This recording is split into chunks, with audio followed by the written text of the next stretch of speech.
خو چې په دوتوي چیک پوسټ او په ارهنګا چیک پوسټ باندې کومه بیزتی دغه کډوالو کیږي ولته کوم لاینونه تاسو وګورئ دا ویډیو ولته کومه بیزتی کیږي کوم سمونونه قتل شي کوم انتظار پکېږي کوم په مشکل کې غزنر وزي اوس مونږ دغه خبره اعلان کوو او دغه خبره دمکی ورکوو دغه خبره بالکل دو خبرتیا ورکوو د تور په ورځ په مخ په غونډر وړو ان شاء الله که په دغه ریکوست په دا پیغام او په دا سوال د ټول قوم په دغه ډیمانډز باندې عمل ونه کړو بیا به موږ دا پرېدای جمع کوو دا به ټیک ټاک اوس موږ تیرو ته نه پرېږدي نو بیا یې بای فورس په زبردستۍ د قوم په مرسته صدرومو رحمت الله وبرکاتو الله مخادو آباد لره مونږ ظاهره خبره راو چې مونږ په وطن کې ټول هارت ایشوز تای تیرو حالات تی ټول قوم یې ویني ډېره د افسوس خبره وه چې دومره د ښه کلاس لیول سیاسي قیادت پارلیمنټریانز د افریدي تاریخي مشران او دلته هغه روایات د هر څه فیل شول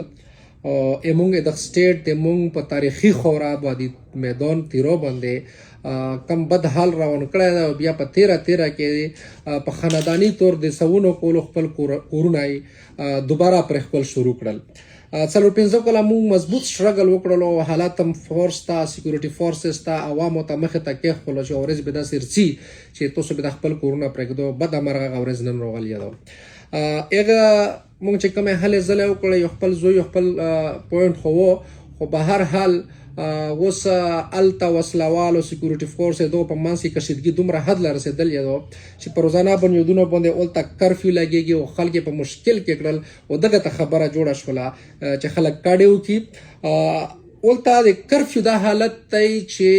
کومې انټري سرحدي چیک پوسټ دی دوتو چیک پوسټ دی دا بالکل بند شي او د کرفیو وجه نه میدان علاقه خو څه کې چې لاندې تیرو علاقه هم بیا خلکو ته په مشکل کې وي حالات یې دومره سخت کړي وي او مختلف رکاوټونه دغه لا جوړوي چې صرف خلک کاډې وکړي کله خوراک بندوه کله یار بندوه کله بېزتي کوه کله ماټر ګولې غورځوه دا سرچ اپریشنز کوه په مختلفو کیسو باندې خلک دغو ته جوړ کړل چې کاډې وکړي په تیرو ورځو کې یو ډیمانډ لیست جاری شولو چې پکې تیرو مشرانو سه مطالباتو فهرست کېښولو پکې جړو فریاد دا وه چې که د سټیټ مونږ اول سوال کوو چې د ماټر ګولو توپ ګولو ولته سرچ اپریشنز دا بد حال اپریشن سټاپ کو او مونږ ته امن راکو خلک زخمی کېدل خلک مړه کېدل دنیو ته ورننوشول خو نه کېدله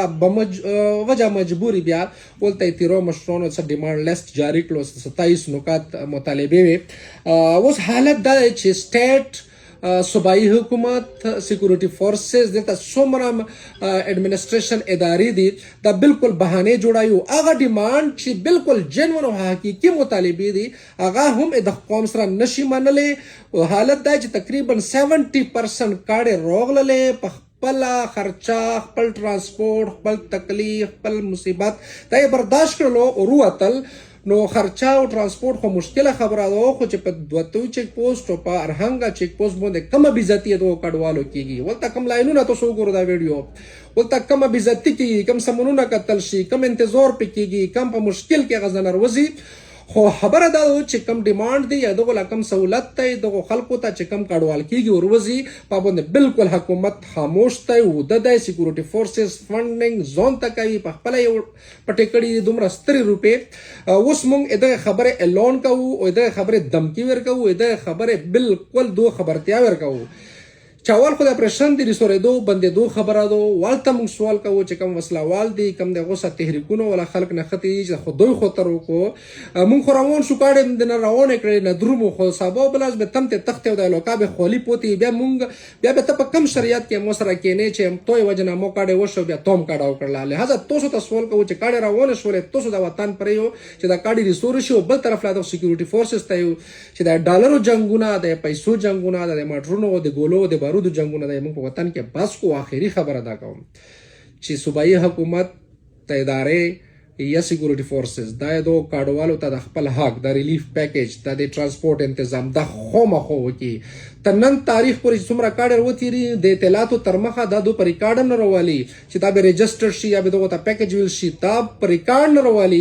کسابو بلر چې تا ټوکن موکن و تراون کو یا رجسټریشن شروع شول نو اداره خبر وی چې د رجسټریشن د سٹارټ کېدو نه مخکې په سونو فیملر وتیری په زرونو انډیویډوال افراد وتیری اغه به رجسټریشن نه بهر وی دا خبره سره بالکل موږ نشو منلای یو خدای بالکل د سبونه ولته رجسټریشن راوون کی دغه ته دا پیکیج ورکوي ترانسپورت تنظیم دی ته کی ماهانه د پیسو تنظیم دا کی دغه په موبیکیش او په زی پیسې باندې د پیسو ترانسفر شروع کی د دفترو چکرونه د رجسټریشن پوینټونو نه د خلکو ته متوازنه وسوتی دغه ته باقاعده غ پیکیج هغه ډیمانډز قبول کړی شي چې کم دغه پریدي مشروعونه ورکړي دي بصورت دیګر د تور په ورځ په مخبل غونډر وړو ان شاء الله که په دغه ریکوست په دا پیغام او په دا سوال د ټول قوم په دغه ډیمانډز باندې عمل ونکړو بیا موږ دا پریدای جمع کوو دا به ټیک ټاک اوس موږ تیرو ته نه پرېږدي نو بیا به فورس په زبردستي د قوم په مرسته صدرمو او کتنن پورې دغه ډیمانډز باندې س اکشن او نه غستلو ان شاء الله دا کډوال به موږ ریسورو